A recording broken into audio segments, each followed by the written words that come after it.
Guys, welcome back to my channel. তো দেখো, এর আগের দিন আমি লেসন 2টা কমপ্লিট করে ফেলেছিলাম। তো আজকে চলো লেসন 3 থেকে ডিসকাশন স্টার্ট করা যাক। লেসন 3তে দেখো কী আছে, অটাম নামে একটা পোয়েম আছে, লিখেছেন জন ক্লার। তো চলে আসো পোয়েমটাতে, দেখো কী আছে। I love the fitful guest that shakes, আমি ভালোবাসি এক অনিয়ন্ত্রিত দমকা হাওয়াকে যা নাড়াতে থাকে দ্য কেসমেন্ট অল ডে, সারাদিন ধরে গরাদবিহীন জানালাটাকে। And from the mossy elm tree takes the faded leaves away, trailing them by the window pane. শ্যাওলাধারা এলম গাছের থেকে সরিয়ে ফেলে আর বিবর্ণ পাতাগুলিকে আর সেগুলির মধ্যে নিচু পাতাকে ঘোরাতে ঘোরাতে নিয়ে আসতে পড়ে জানালার কাচের শার্সির ওপর। With thousand others down the land, আর বাকি হাজার হাজার বিবর্ণ পত্ররাশিকে নিয়ে ফেলে রাস্তার ওপর। I love to see the shaking twig, আমি দেখতে ভালোবাসি গাছের শাখা প্রশাখাকে।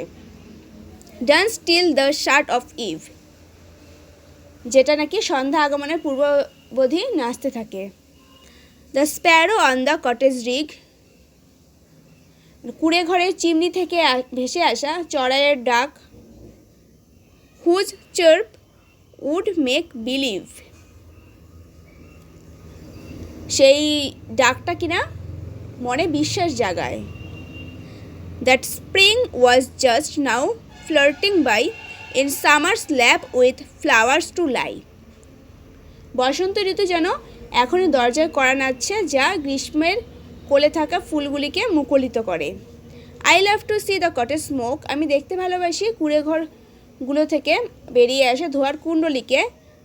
Curl upwards through the naked trees, যা গাছের ফাঁক দিয়ে ঘুরতে ঘুরতে শূন্যে উড়ে যায়। The pigeons nested round the cot, মানে পিজিয়ন মানে হলো পায়রা, পায়রারা বৃত্তাকার ক্ষেপে তাদের বাসা বাঁধে থাকার জন্য। অন ডাল নভেম্বর ডেজ লাইক দিস, বিবর্ণ নভেম্বরের দিনগুলোতে। The cock upon the dung hill crowing, আবর্জনার স্তূপের ওপর থেকে মোরগেরা ডাক দেয়। দ্য মিল সেজ on the heath are going, the feathers from the raven's breast, মানে গাছের জঙ্গলের কাছে থাকা কারখানার মাথার ওপর পাখার ক্লেব হাওয়ার তালে তালে দোলে। ফলস অন আ স্টাবল লি, ঘাসে ঢাকা নরম জমির ওপর যেমন ফসলের গোড়া পড়ে থাকে। The acorns near the old crow's nest, তেমনি দাঁড় কাকেদের পালকগুলি বাতাসে উঠে মাঠের এদিক ওদিক ছড়িয়ে পড়ে। Fall pattering down the tree,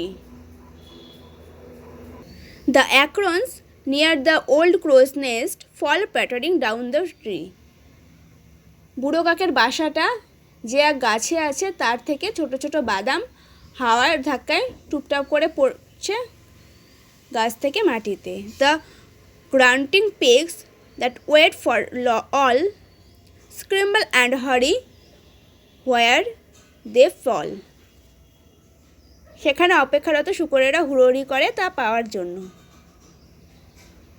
মানে যখনই সে বাদামটা পড়বে সেটা তারা নেওয়ার জন্য হুড়োহুড়ি করে।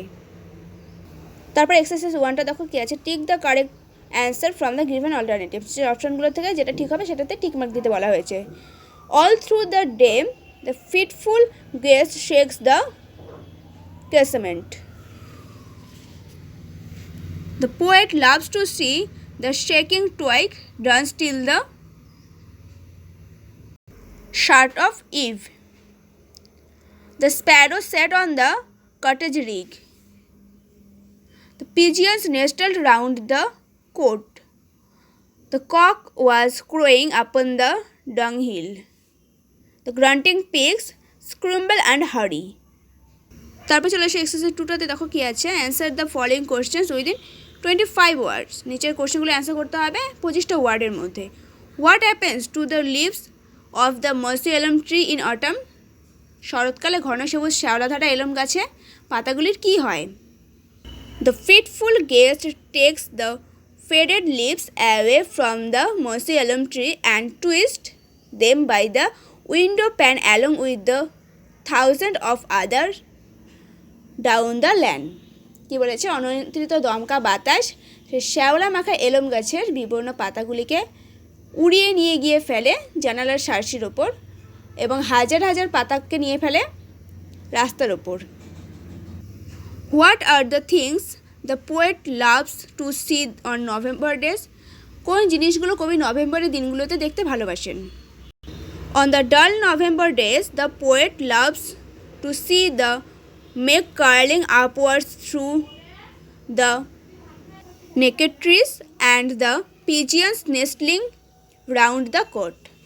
মানে শুক্র নভেম্বরের দিনগুলোতে কবি দেখতে ভালোবাসেন বাড়ি থেকে বেরোনো ধোঁয়া যা কুণ্ডলি পাকিয়ে পাক খেতে খেতে ফাঁকা গাছের ফাঁক দিয়ে শূন্যে উড়ে যায় এবং পায়রারা কোটরে যে বাসা বানায়। তারপর এক্সারসাইজ থ্রিতে দেখো কী আছে, state whether the following sentences are in active or passive voice. নিচের সেন্টেন্সগুলো অ্যাক্টিভ ভয়েস না প্যাসিভ ভয়েস সেটাকে আইডেন্টিফাই করতে বলেছে। ফার্স্টটা দেখো, Anil will visit his grandmother's house, এটা অ্যাক্টিভ ভয়েস হবে। The president has left his office, এটাও অ্যাক্টিভ ভয়েস হবে। The project will have been finished by the students, এটা হয়ে যাবে প্যাসিভ ভয়েস। তো প্যাসিভ ভয়েস চেনার একটা খুব সহজ উপায় আছে, এখানে বাই থাকে। অনেক ক্ষেত্রেই অ্যাক্টিভ থেকে প্যাসিভ করার সময় বাই থাকে, বাই দ্বারা বোঝা যায় যে না সেটা প্যাসিভ ভয়েস হয়েছে। Promita's leave has been sanctioned by the school authority, এখানে বাই আছে তাই এটা হয়ে যাবে প্যাসিভ ভয়েস। তারপর এটা চলে আসো অ্যাক্টিভিটি 4টাতে, দেখো কী আছে, change the voice of the following sentences. নিচের সেন্টেন্সগুলো থেকে ভয়েস চেঞ্জ করতে বলা হয়েছে। ফার্স্টটা দেখো কী আছে, the boy has read out the letter, the letter has been read out by the boy. I shall have bought a cricket bat by tomorrow, এটা কিন্তু প্যাসিভ ভয়েসে দেওয়া আছে, এটাকে অ্যাক্টিভ ভয়েস করতে হবে। I will buy a cricket bat tomorrow.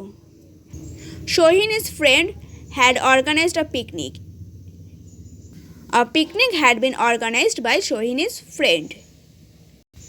The football team will put up a brave fight. A brave fight will be put up by the football team.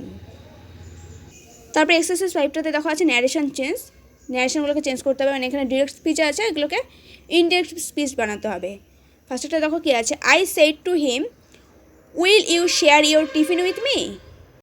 I asked him whether he would share his tiffin with me. Anjan's mother said, your father has left for Mumbai. Anjan's mother said that his father had left for Mumbai. The girl triumphantly said, hooray, we have won the match. The girls exclaimed excitedly that they had won the match. He says, let you be successful in life. He told me to be successful in life.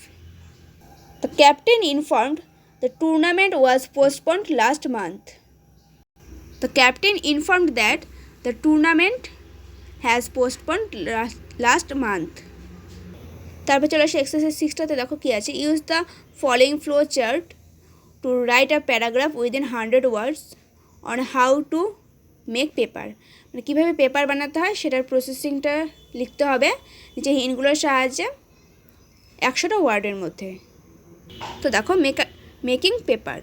Paper is an integral part of our life. It is used in various form everyday starting from writing to a napkin.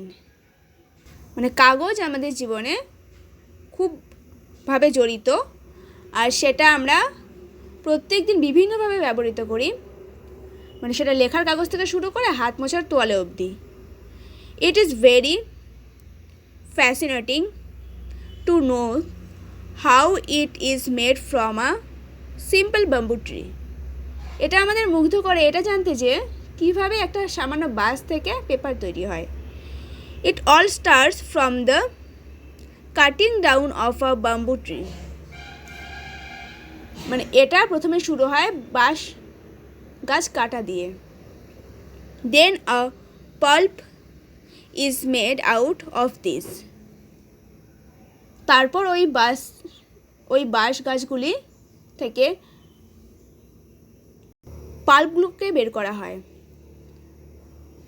After that some chemicals are added to this pulp and left for some time.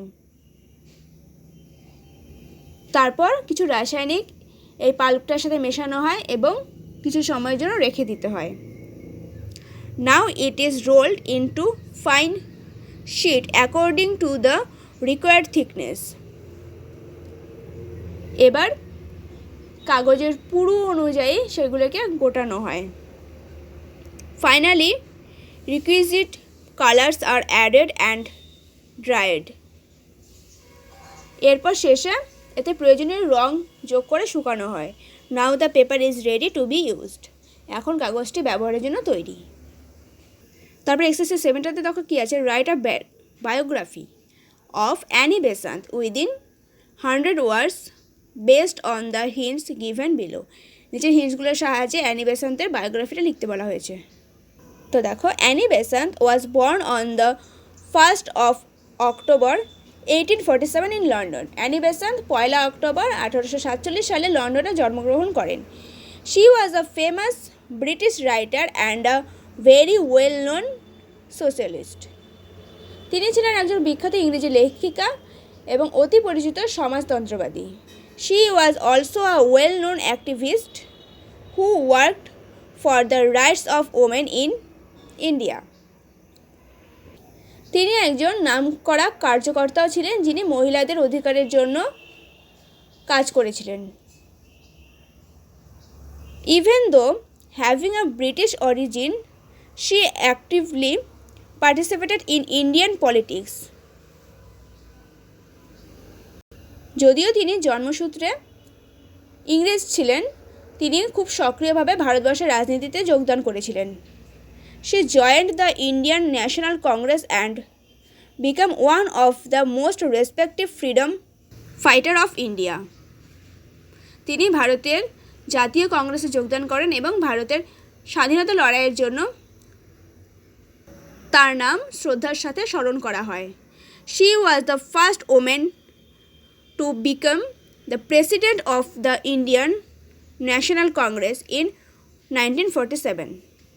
1947 সালে তিনি ভারতীয় কংগ্রেসের প্রথম মহিলা অধ্যক্ষ হন। She passed away on 20th of September 1933 in Madras, India, leaving her legacy behind. 20 October 1933 সালে ভারতের মাদ্রাজে তিনি পরলোক গমন করেন, তার জীবনকে আদর্শ হিসেবে উদাহরণস্বরূপ রেখে। তো এই ছিল লেসন 3টা, যেটা কমপ্লিট হয়ে গেল। এরপরে লেসন 4 থেকে কন্টিনিউ করব। So thank you.